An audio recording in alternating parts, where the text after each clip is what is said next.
യുദ്ധപ്രഖ്യാപനങ്ങളും ജൻസി പ്രക്ഷോഭവുമെല്ലാം ലോകത്തെ അമ്പരപ്പിച്ച ആശങ്കപ്പെടുത്തിയ ദിവസങ്ങളാണ് കടന്നുപോയത്.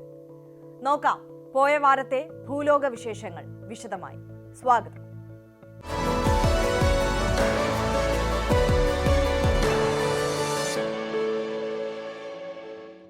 രാഷ്ട്രീയമായി ഒരു ധാരണയുമില്ലാത്ത, ഫോണിലും സോഷ്യൽ മീഡിയയിലും മാത്രം ഒതുങ്ങിയ ഒരു തലമുറയെന്ന് വിശേഷിപ്പിക്കപ്പെട്ട ജൻസികൾ ഒരു സർക്കാരിനെ താഴെ ഇറക്കിയിരിക്കുന്നു. നമ്മുടെ തൊട്ടയൽപക്കത്ത്, അതും വെറും 2 ദിവസത്തെ പ്രക്ഷോഭത്തിലൂടെ. സോഷ്യൽ മീഡിയ നിരോധിച്ചതിലൂടെ ഉണ്ടായ പ്രകോപനമെന്ന് തുടക്കത്തിൽ തോന്നിയെങ്കിലും പിന്നീട് ജൻസികൾ പറഞ്ഞത് കൃത്യമായ രാഷ്ട്രീയമാണ്. അഴിമതി, തൊഴിലില്ലായ്മ, സ്വജനപക്ഷപാതം എന്നിവയ്ക്കെതിരായാണ് പ്രതിഷേധം. പക്ഷേ പ്രക്ഷോഭം അതിര് വിട്ടില്ലേ എന്ന ചോദ്യം അവിടെ അവശേഷിക്കുന്നുമുണ്ട്. പാർലമെന്റ് മന്ദിരം അടക്കമുള്ള പൊതുമുതൽ വ്യാപകമായി നശിപ്പിക്കപ്പെട്ടു. ഇപ്പോൾ രാഷ്ട്രീയ അരക്ഷിതാവസ്ഥയാണ്. ശ്രീലങ്കയുടെയും ബംഗ്ലാദേശിന്റെയും പാതയിലേക്കാണോ നേപ്പാളും?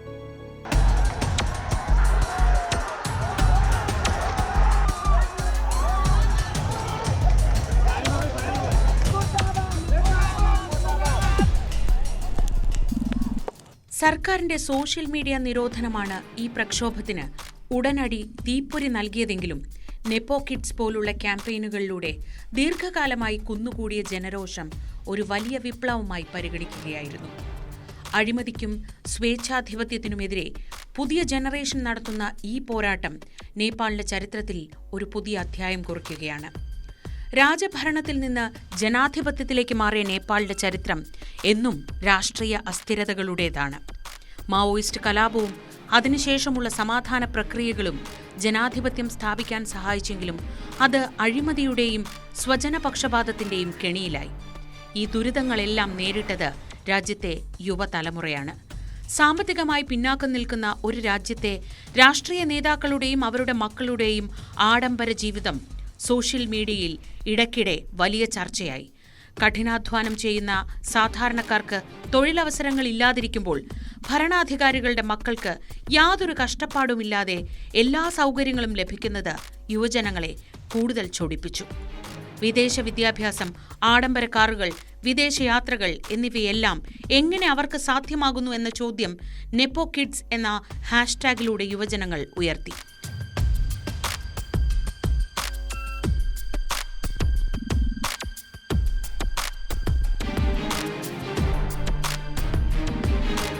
പ്രതിഷേധങ്ങൾ കൂടുതലുമുണ്ടായത് സർക്കാരിന്റെ സോഷ്യൽ മീഡിയ നിരോധനത്തിനെതിരായാണ്.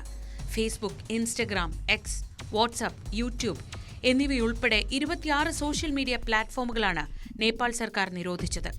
പുതിയ നിയമങ്ങൾ അനുസരിച്ച് ഈ പ്ലാറ്റ്ഫോമുകൾ സർക്കാരിൽ അവർ നേരിട്ട് രജിസ്റ്റർ ചെയ്യണമെന്ന വ്യവസ്ഥ പാലിക്കാത്തതാണ് നിരോധനത്തിന് കാരണമെന്നായിരുന്നു സർക്കാർ വിശദീകരണം. എന്നാൽ ഇത് അഭിപ്രായ സ്വാതന്ത്ര്യത്തിനെതിരെയുള്ള കടന്നുകയറ്റമായാണ് ജനങ്ങൾ കണ്ടത്. ഈ തീരുമാനം ചെറുകിട ബിസിനസ്സുകാരെയും മാധ്യമപ്രവർത്തകരെയും പ്രത്യേകിച്ച് യുവജനങ്ങളെയും വലിയ രീതിയിൽ ബാധിച്ചു. നിരോധനത്തെ തുടർന്ന് നിരവധി പേർക്ക് തൊഴിൽ നഷ്ടപ്പെടുകയും ആകെയുള്ള വരുമാനം നിലയ്ക്കുകയും ചെയ്തു. തങ്ങളുടെ ശബ്ദമുയർത്താനുള്ള ഏക മാർഗം ഇല്ലാതാക്കാനുള്ള നീക്കമായും യുവജനങ്ങൾ ഇതിനെ കണ്ടു.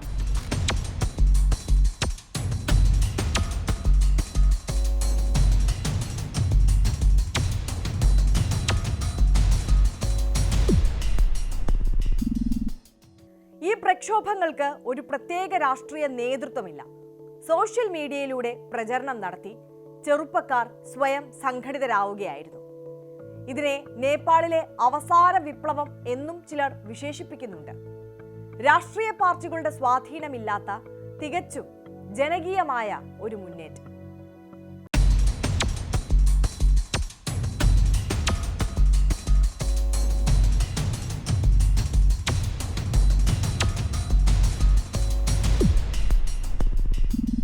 കാഠ്മണ്ഡുവിലെ മേയറും റാപ്പറുമായ ബാലേന്ദ്ര ഷാ, പ്രശസ്തരായ മറ്റ് കലാകാരന്മാർ തുടങ്ങി പൊതുവ്യക്തിത്വങ്ങൾ പ്രതിഷേധത്തിന് പിന്തുണ പ്രഖ്യാപിച്ചത് മുന്നേറ്റത്തിന് കൂടുതൽ ശക്തി നൽകി.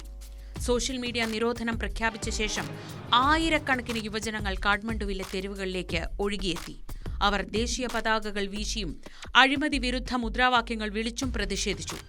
എന്നാൽ പോലീസ് ഈ പ്രതിഷേധക്കാരെ പിരിച്ചുവിടാൻ കണ്ണീർ വാതകവും റബ്ബർ ബുള്ളറ്റുകളും പ്രയോഗിച്ചു. ഈ ഏറ്റുമുട്ടലുകളിൽ നിരവധി പേർക്ക് ജീവൻ നഷ്ടപ്പെടുകയും നൂറുകണക്കിന് ആളുകൾക്ക് പരിക്കേൽക്കുകയും ചെയ്തു.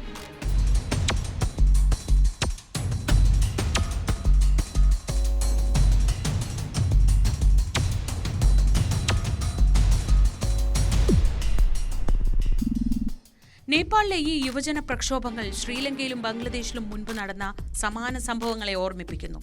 ശ്രീലങ്കയിൽ മുൻ പ്രസിഡന്റ് ഗോതബായ രാജപക്സെയുടെ ഭരണത്തിനെതിരെ ജനങ്ങൾ തെരുവിലിറങ്ങിയത് രാജ്യത്തെ അതിരൂക്ഷമായ സാമ്പത്തിക പ്രതിസന്ധിക്ക് പിന്നാലെയായിരുന്നു. ഭരണകൂടത്തിന്റെ അഴിമതിയും സ്വജന പക്ഷപാതവും യുവജനങ്ങളെ പ്രകോപിപ്പിക്കുകയും അർഗലയെ പോലുള്ള പ്രതിഷേധങ്ങളിലേക്ക് നയിക്കുകയും ചെയ്തു. അതുപോലെ ബംഗ്ലാദേശിൽ വിദ്യാർത്ഥികൾ റോഡ് സുരക്ഷയ്ക്കായി നടത്തിയ പ്രക്ഷോഭങ്ങൾ പിന്നീട് സർക്കാരിനെതിരായ വലിയ പ്രക്ഷോഭങ്ങളായി വളർന്നു. ഈ രാജ്യങ്ങളിലെല്ലാം യുവജനങ്ങൾക്ക് രാഷ്ട്രീയ വ്യവസ്ഥിതിയിലുള്ള വിശ്വാസം നഷ്ടപ്പെട്ടതാണ് പ്രതിഷേധങ്ങളുടെ പ്രധാന കാരണം. നേപ്പാളും ഈ വഴിയിലൂടെയാണോ സഞ്ചരിക്കുന്നതെന്നാണ് ലോകം ഉറ്റുനോക്കുന്നത്.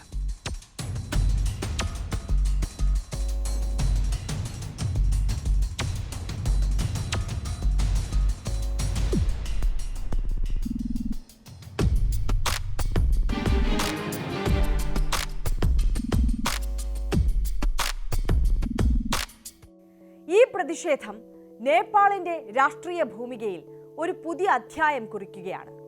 അഴിമതിയില്ലാത്ത തൊഴിലവസരങ്ങൾ നൽകുന്ന, ഡിജിറ്റൽ സ്വാതന്ത്ര്യം അനുവദിക്കുന്ന ഒരു നേപ്പാളാണ് ജൻസികളുടെ സ്വപ്നം. പതിറ്റാണ്ടുകൾ നീണ്ട രാജഭരണം അവസാനിപ്പിക്കാൻ ജനകീയ സമരങ്ങളും രാഷ്ട്രീയ അട്ടിമറികളുമൊക്കെ ചരിത്രത്തിൽ നമ്മൾ ഏറെ കണ്ടിട്ടുണ്ട്. എന്നാൽ നേപ്പാൾ ഇന്ന് സാക്ഷ്യം വഹിക്കുന്നത് അതിൽ നിന്നെല്ലാം വ്യത്യസ്തമായ രാഷ്ട്രീയ നീക്കമാണ്.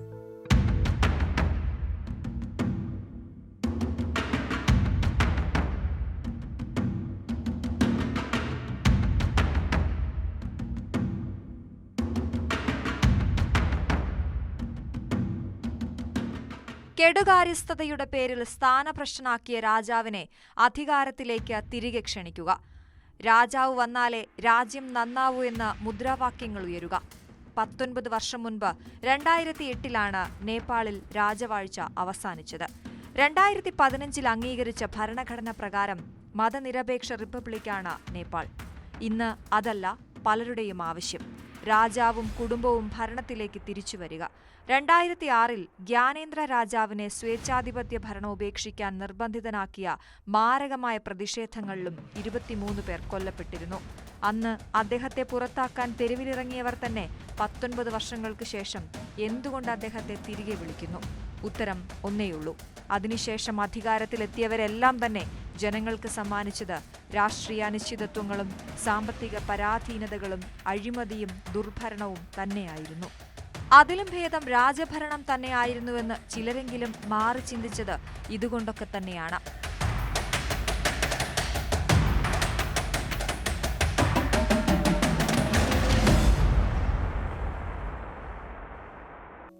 എന്തുകൊണ്ട് അഴിമതി ആരോപണങ്ങളിൽ അന്വേഷണം കൃത്യമായി നടക്കുന്നില്ല?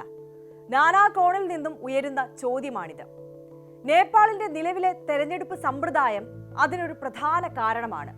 അതുകൊണ്ട് തന്നെ രാഷ്ട്രീയ നേതാക്കളെ സംരക്ഷിച്ചു പോകുന്ന ഭരണകൂടത്തിനെതിരെ ശബ്ദങ്ങൾ ഉയരുന്നതും സ്വാഭാവികമാണ്.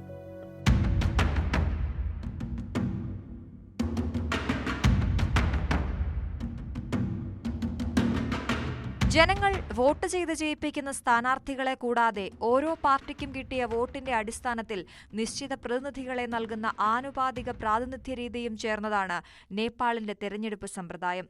അതുകൊണ്ടുതന്നെ ഒറ്റ പാർട്ടിക്ക് കേവല ഭൂരിപക്ഷം ലഭിക്കുകയെന്നത് പ്രയാസമാണ്. സഖ്യ സർക്കാരുകളാണ് നേപ്പാൾ ഭരിക്കാറുള്ളത്. അതെല്ലാം വെറും രാഷ്ട്രീയ വിലപേശലിന്റെ അടിസ്ഥാനത്തിൽ രൂപീകരിക്കുന്നതും പ്രത്യയശാസ്ത്രപരമായ ഐക്യമൊന്നും അവിടെയില്ല. അതിനാൽ അഴിമതിക്ക് പഞ്ഞവുമില്ല. കഴിഞ്ഞ 19 വർഷത്തിനിടെ 13 സർക്കാരുകളാണ് നേപ്പാളിൽ അധികാരത്തിലേറിയത്. പക്ഷെ രാജ്യത്ത് രാഷ്ട്രീയ സ്ഥിരതയുണ്ടായില്ല. നയ തീരുമാനത്തിന്റെ പേരിൽ രാഷ്ട്രീയക്കാർക്കെതിരെ അന്വേഷണം നടത്തണമെങ്കിൽ മന്ത്രിസഭയുടെ അനുമതി വേണമെന്ന കീഴ്വഴക്കമുള്ളതിനാൽ അന്വേഷണങ്ങളും കുറവാണ്. നിലവിലെ പ്രധാനമന്ത്രിയായിരുന്ന ഒലി മുതൽ ഭരണസഖ്യത്തിലെ ഏതാണ്ട് എല്ലാ പ്രമുഖരും അഴിമതി ആരോപണമോ അന്വേഷണമോ നേരിടുന്നവരാണ്. അഴിമതിക്ക് പുറമെ ജനാധിപത്യത്തിൽ നിന്ന് പ്രതീക്ഷിച്ച അഭിവൃദ്ധി ഉണ്ടായില്ല എന്ന തോന്നലാണ് ജനത്തിന് പിന്നോട്ട് ചിന്തിക്കാൻ പ്രേരിപ്പിച്ച മറ്റൊരു ഘടകം. 2008-2015 കാലത്തെ രാഷ്ട്രീയ അസ്ഥിരത സാമ്പത്തിക വളർച്ചയെ ബാധിച്ചു. 2015-ലെ ഭൂകമ്പവും പ്രതിബന്ധമായി. പിന്നീട് സ്ഥിതി അല്പം മെച്ചപ്പെട്ടെങ്കിലും 2020-ലെത്തിയ കോവിഡ് മറ്റെല്ലാ രാജ്യങ്ങളെയും പോലെ നേപ്പാളിന്റെയും സാമ്പത്തിക സ്ഥിതിയെ ബാധിച്ചു.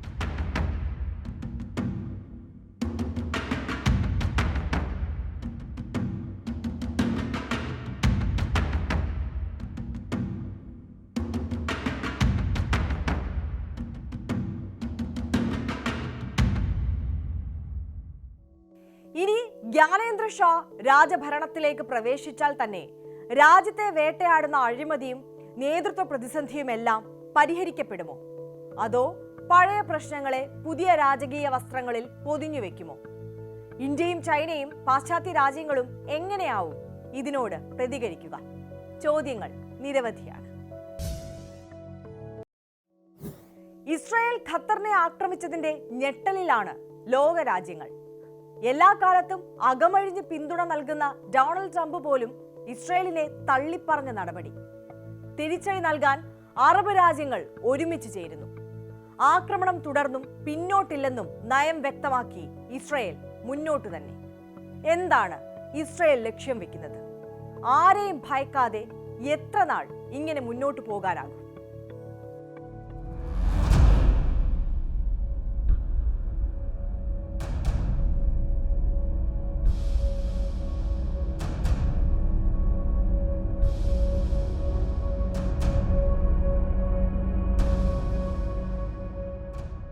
ഹമാസ് നേതാക്കൾ താമസിക്കുന്ന ഖത്തറിലെ കെട്ടിടത്തിന് നേരെ ഇസ്രായേൽ നടത്തിയ വ്യോമാക്രമണം അപ്രതീക്ഷിതവും അസാധാരണവുമായിരുന്നു. ഇസ്രായേലിന് യാതൊരു ഭീഷണിയും ഉയർത്താത്ത ഗാസ വിഷയത്തിൽ മധ്യസ്ഥത വഹിക്കുന്ന മേഖലയിലെ അമേരിക്കയുടെ ഏറ്റവും അടുത്ത സഖ്യകക്ഷിയാണ് ഖത്തർ. അത്തരമൊരു രാജ്യമാണ് ആക്രമിക്കപ്പെട്ടിരിക്കുന്നത്. തങ്ങളുടെ പ്രധാന സഖ്യരാജ്യത്ത് ആക്രമണം നടത്താൻ പോകുന്നുവെന്ന വിവരം മുൻകൂട്ടി ലഭിച്ചിട്ടും ഇസ്രായേലിനെ തടയാൻ അമേരിക്കൻ പ്രസിഡന്റ് ഡൊണാൾഡ് ട്രംപ് തയ്യാറായിരുന്നില്ല. മറിച്ച് ഖത്തറിനെ അറിയിക്കാനുള്ള മനസ്സുകാട്ടി എന്ന വിശദീകരണമാണ് അമേരിക്ക നൽകുന്നത്. ഹമാസിന് ഓഫീസ് അനുവദിക്കാനും മധ്യസ്ഥ ചർച്ചകൾക്ക് വേദിയൊരുക്കാനും ഖത്തർ തയ്യാറായത് അമേരിക്കയുടെ കൂടി ആവശ്യത്തെ തുടർന്നാണ്. എന്നിട്ടും അമേരിക്ക ഇസ്രായേലിന് പച്ചക്കൊടി വീശി എന്നത് അറബ് രാജ്യങ്ങൾക്ക് പുനർവിചിന്തനത്തിനുള്ള സന്ദേശമാണ് നൽകുന്നത്.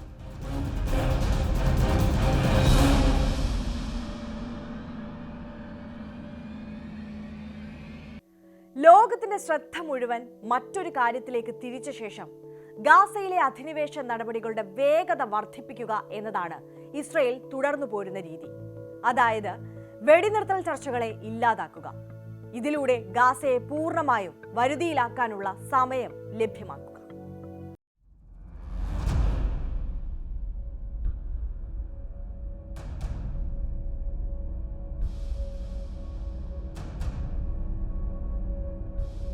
ദോഹയിലെ ആക്രമണത്തിലൂടെയും നെതന്യാഹു ചെയ്തത് വെടിനിർത്തൽ ചർച്ചകളെ അട്ടിമറിച്ച് ഗാസയിൽ അധിനിവേശത്തിനുള്ള സമയം നീട്ടിയെടുക്കുകയാണ്. അമേരിക്ക മുന്നോട്ടുവെച്ച വെടിനിർത്തൽ കരാറിന് ഹമാസ് തത്വത്തിൽ അംഗീകാരം നൽകിയതിന് തൊട്ടുപിന്നാലെയായിരുന്നു ദോഹയിലെ ആക്രമണം. എബന്തി കൈമാറ്റത്തിൽ ഉൾപ്പെടെ ഇസ്രായേൽ മുന്നോട്ടുവെച്ച പല ആവശ്യങ്ങളെയും ഉൾക്കൊള്ളുന്നതായിരുന്നു പുതിയ കരാർ. മധ്യസ്ഥ ചർച്ചകളെ ഇല്ലാതാക്കാനും ഗസയിൽ സമാധാനം പുലരാനും അനുവദിക്കാത്തതിൽ നെതന്യാഹുവിന്റെ പങ്ക് വെളിപ്പെടുത്തുന്ന നിരവധി റിപ്പോർട്ടുകൾ പലതവണയായി പുറത്തുവന്നതാണ്. വെടിനിർത്തൽ കരാറിന് 7 തവണ തടസ്സം സൃഷ്ടിച്ചത് നെതന്യാഹു ആണെന്നും റിപ്പോർട്ടുണ്ടായിരുന്നു.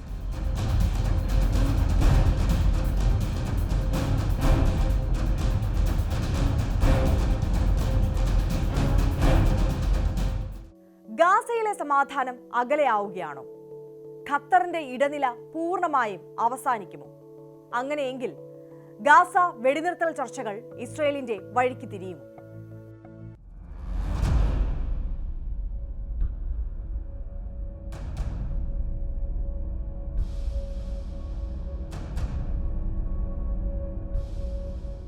ഇസ്രായേൽ ദോഹയിൽ നടത്തിയ ആക്രമണം ഖത്തറിന്റെ സവിശേഷമായ നയതന്ത്ര പദ്ധതികൾക്ക് നേരെയുള്ള ആക്രമണം കൂടിയാണ്. ഹമാസിന്റെ ഒരു പൊളിറ്റിക്കൽ ഓഫീസിന് ഇടം കൊടുക്കാനും ഇസ്രായേലുമായി ഊഷ്മളമായ ബന്ധം നിലനിർത്താനും യുഎസിന്റെ മിഡിൽ ഈസ്റ്റിലെ ഏറ്റവും വലിയ സൈനിക കേന്ദ്രത്തിന് ആസ്ഥാനമാകാനുമെല്ലാം സാധിക്കുന്ന അതിശക്തമായ ഒരു നയതന്ത്ര പദ്ധതിയാണ് ഖത്തർ പിന്തുടരുന്നത്. ഖത്തറും ഇസ്രായേലും തമ്മിൽ ഒരു സംഘർഷാവസ്ഥ രൂപപ്പെട്ടാൽ അത് ഹമാസ് വിഷയത്തിൽ അവരുടെ ഇടനിലയെ ബാധിക്കും. ഇത് ഇസ്രായേൽ ആഗ്രഹിക്കുന്നുമുണ്ട്. ഖത്തറിന്റെ ഇടനില പദവിയുടെ കരുത്ത് കുറയുന്നതോടെ പുതിയ ഇടനിലക്കാർ മുമ്പോട്ട് വരാനുമിടയുണ്ട്. ഈജിപ്റ്റാണ് ആ വിഷയത്തിൽ സജീവമായി ഇടപെടുന്ന മറ്റൊരു രാജ്യം. ഒമാനും രംഗത്തുണ്ട്. യുഎസ് ഇവരിലേക്ക് കാര്യങ്ങളെ എത്തിച്ചേക്കാം.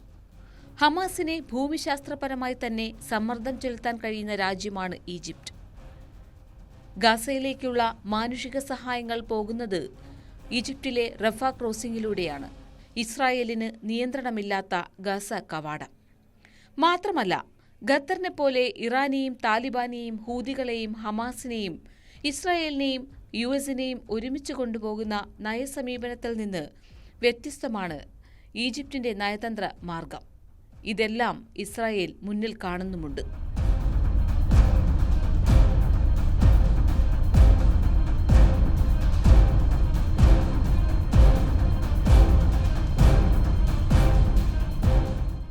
അമേരിക്കയുമായി ചേർന്ന് നിന്നാൽ ഇസ്രായേലി മിസൈലുകളുടെ ആക്രമണത്തിൽ നിന്ന് ഒഴിവാകാം എന്ന മിഥ്യാധാരണ കൂടിയാണ് ഇല്ലാതായിരിക്കുന്നത്. ഖത്തറിന്റെ നയസമീപനം എന്തായിരിക്കുമെന്നത് ഇനി നിർണായകമാണ്. ഒപ്പം ഗാസയുടെ ഭാവി. റഷ്യൻ ഡ്രോണുകൾ നാറ്റോ അതിർത്തി കടന്നെത്തിയതിൽ യൂറോപ്പിലെമ്പാടും വലിയ ആശങ്കയാണ്. അതിർത്തി കടന്നെത്തിയ 19 ഡ്രോണുകൾ പോളണ്ട് വെടിവെച്ച് വീഴ്ത്തി. ഒരു മൂന്നാം ലോക മഹായുദ്ധത്തിലേക്ക് നീങ്ങുകയാണോ യൂറോപ്പ് എന്ന ആശങ്ക ഇതോടെ കൂടുതൽ ശക്തമായി.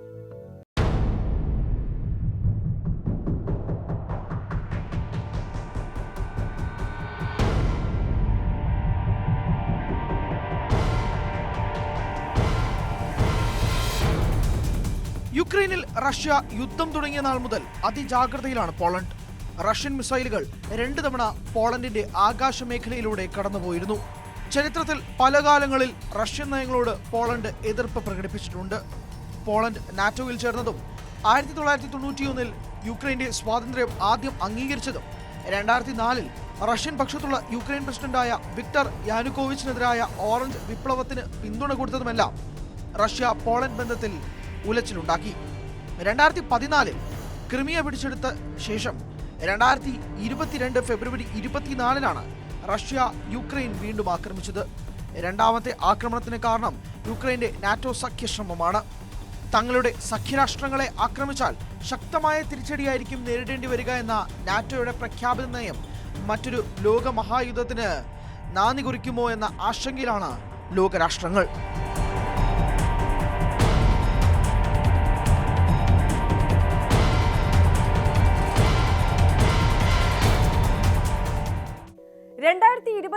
ആകുമ്പോഴേക്കും യുദ്ധത്തിനായി ആശുപത്രികളോട് സജ്ജരാകാൻ ഫ്രാൻസും ജർമ്മനിയും ആവശ്യപ്പെട്ടത് വരാൻ പോകുന്ന വിപത്തുകൾ മുന്നിൽ കണ്ടു തന്നെയാണ്. ആഴ്ചകൾക്ക് മുൻപായിരുന്നു ഈ പ്രഖ്യാപനം.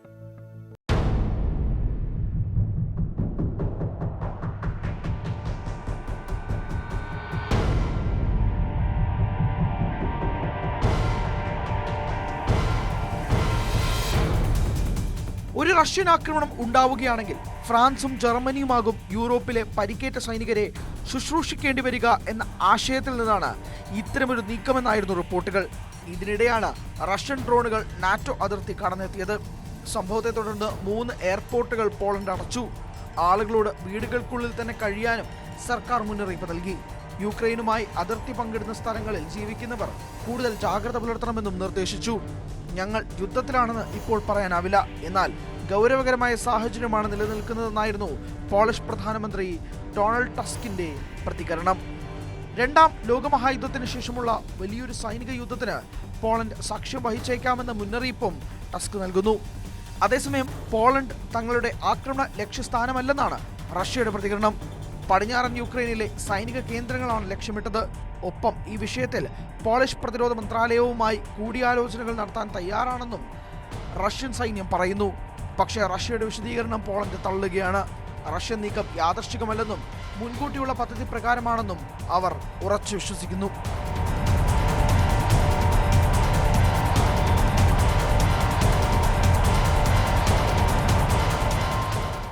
സമാധാന ഉടമ്പടികൾ വിദൂരത്തേക്ക് നീങ്ങുന്നു. ചർച്ചകളെല്ലാം വഴിമുട്ടി. സമാധാന വാഹകനായി രംഗപ്രവേശനം നടത്തിയ ട്രംപിനും മിണ്ടാട്ടമില്ല. ഒരിടവേളയ്ക്ക് ശേഷം റഷ്യ യുക്രൈൻ സംഘർഷം വീണ്ടും ശക്തമായി. ഇനി കൂടുതൽ പേർ യുദ്ധത്തിന്റെ ഭാഗമാകുമോ? കാത്തിരിക്കാം. ആരായിരുന്നു വെടിയേറ്റു മരിച്ച ചാർലി കിർക്ക്? ട്രംപുമായുള്ള അയാളുടെ ബന്ധമെന്ത്? വലതുപക്ഷ ആക്ടിവിസ്റ്റായ കിർക്ക് എങ്ങനെയാണ് ട്രംപിന്റെ ആരാധകനായത്?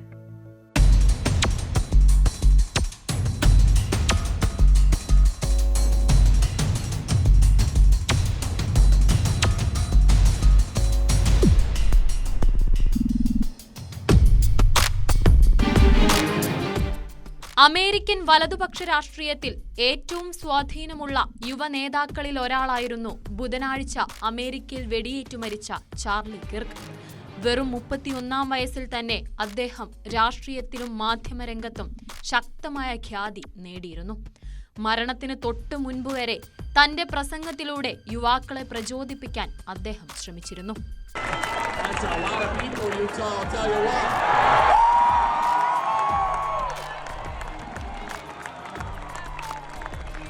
മുഖ്യധാരാ മാധ്യമങ്ങളുടെ നിശിത വിമർശകൻ കൂടിയായിരുന്ന ചാർലി വംശം, ലിംഗഭേദം, കുടിയേറ്റം എന്നിവയെ ചൊല്ലിയുള്ള സാംസ്കാരിക യുദ്ധങ്ങളിൽ സ്വയം മുഴുകി. ചാർലിയുടെ പ്രകോപനപരമായ ശൈലി അദ്ദേഹത്തിന് വിശ്വസ്തരായ പിന്തുണക്കാരെയും അതേസമയം കടുത്ത എതിർപ്പും നേടിക്കൊടുത്തു. പ്രസിഡന്റിന്റെ മൂത്ത മകൻ ഡൊണാൾഡ് ട്രംപ് ജൂനിയറിന്റെ അടുത്ത സുഹൃത്തായിരുന്നു ചാർലി കിർക്ക്. 2024 പ്രസിഡന്റ് തെരഞ്ഞെടുപ്പ് പ്രചാരണ വേളയിൽ നിരവധി യുവ വോട്ടർമാരെ തന്റെ പക്ഷത്തേക്ക് കൊണ്ടുവന്നതിന് ട്രംപ് പലപ്പോഴും ചാർലി കിർക്കിനെ പ്രശംസിച്ചിരുന്നു. 18 വയസ്സുള്ളപ്പോഴാണ് ടേണിംഗ് പോയിന്റ് USA എന്ന സംഘടനയ്ക്ക് ചാർലിയും വില്യം മോണ്ടോക്മെരിയും ചേർന്ന് രൂപം നൽകിയത്. ബറാക് ഒബാമ അമേരിക്കൻ പ്രസിഡന്റായി വീണ്ടും തെരഞ്ഞെടുക്കപ്പെട്ട രാഷ്ട്രീയ സാഹചര്യങ്ങളിലാണ് ടേണിംഗ് പോയിന്റ് USA എന്ന സംഘടന രൂപീകരിക്കപ്പെടുന്നത്. കുടുംബമൂല്യങ്ങൾ, സ്വതന്ത്ര വിപണി, ക്രിസ്ത്യൻ നാഷണലിസം തുടങ്ങിയ ആശയങ്ങൾ പ്രചരിപ്പിക്കാനാണ് ഈ സംഘടന ആരംഭിച്ചത്. നിലവിൽ അമേരിക്കയിലെ 850 കോളേജുകളിൽ സംഘടനയ്ക്ക് ഘടകങ്ങളുണ്ട്. കഴിഞ്ഞ വർഷം നടന്ന അമേരിക്കൻ പ്രസിഡന്റ് തെരഞ്ഞെടുപ്പിലുള്ള റിപ്പബ്ലിക്കൻ സ്ഥാനാർത്ഥിയായി ഡൊണാൾഡ് ട്രംപിനെ തെരഞ്ഞെടുത്തതിൽ ചാർലി കിർക്കിനും ടേണിംഗ് പോയിന്റ് USAയ്ക്കും നിർണായകമായ പങ്കുണ്ടായിരുന്നു. 10,000-കണക്കിന് പുതിയ വോട്ടർമാരെ ചേർത്ത് അരിസോണ സംസ്ഥാനം ട്രംപിന് അനുകൂലമാക്കുന്നതിലും ചാർലി വലിയ പങ്കാണ് വഹിച്ചത്. വൈസ് പ്രസിഡന്റ് JD വാൻസിനെ ട്രംപുമായി അടുപ്പിക്കുന്നതിലും ചാർലി തന്നെയായിരുന്നു പ്രധാനി. അമേരിക്കയിലെ യുവാക്കളുടെ ഹൃദയത്തെ ചാർലിയേക്കാൾ മറ്റാർക്കും നന്നായി മനസ്സിലാക്കാൻ കഴിഞ്ഞിട്ടില്ലെന്നായിരുന്നു ട്രംപിന്റെ അനുശോചനക്കുറിപ്പ്.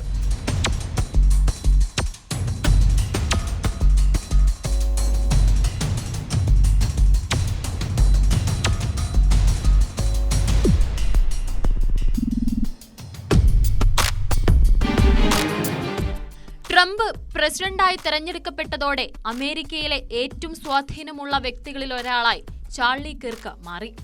ട്രംപിന്റെ വിജയാഘോഷ ചടങ്ങിലെയും പ്രധാന ശ്രദ്ധാകേന്ദ്രമായി കിർക്ക് മാറി. പിന്നീട് വൈറ്റ് ഹൌസിൽ നിരന്തരം സന്ദർശനം നടത്താറുണ്ടായിരുന്നു. ഗ്രീൻലാൻഡിനെ അമേരിക്കൻ സംസ്ഥാനമാക്കി മാറ്റുന്നതിനുള്ള ട്രംപിന്റെ ഇടപെടലുകളിലും സജീവ സാന്നിധ്യമുണ്ടായിരുന്നു. ചാർലി, ഞാൻ നിന്നെ സ്നേഹിക്കുന്നു എന്ന വാക്കോടെയാണ് ട്രംപ് തന്റെ അനുശോചന സന്ദേശം അവസാനിപ്പിക്കുന്നത്. ആ വാക്കുകളിലുണ്ട് നഷ്ടമായത് എത്രത്തോളം പ്രിയപ്പെട്ടവനെയാണെന്ന്. അതുകൊണ്ട് തന്നെ കൊലപാതകത്തിന് പിന്നിലെ ദുരൂഹതകളിൽ ഉടനടി പരിഹാരമുണ്ടാകുമെന്ന് കരുതാം. വരാൻ പോകുന്ന ചില അപായങ്ങളുടെ കാഹളം മുഴക്കലാണോ ഇപ്പോൾ നടക്കുന്നത്? പുതിയ യുദ്ധമുഖങ്ങൾ തുറക്കുമോ? അതോ സമാധാനപ്രിയരുടെ സ്വപ്നങ്ങൾക്ക് ചിറകുമുളയ്ക്കുമോ? ചിലപ്പോൾ ഈ ചർച്ചകളെല്ലാം പാടെ മാറി മറിയുന്നതായിരിക്കും വരുന്ന വാരം. പുതിയ ലോകസ്പന്ദനങ്ങളുമായി അടുത്ത വാരം കാണാം.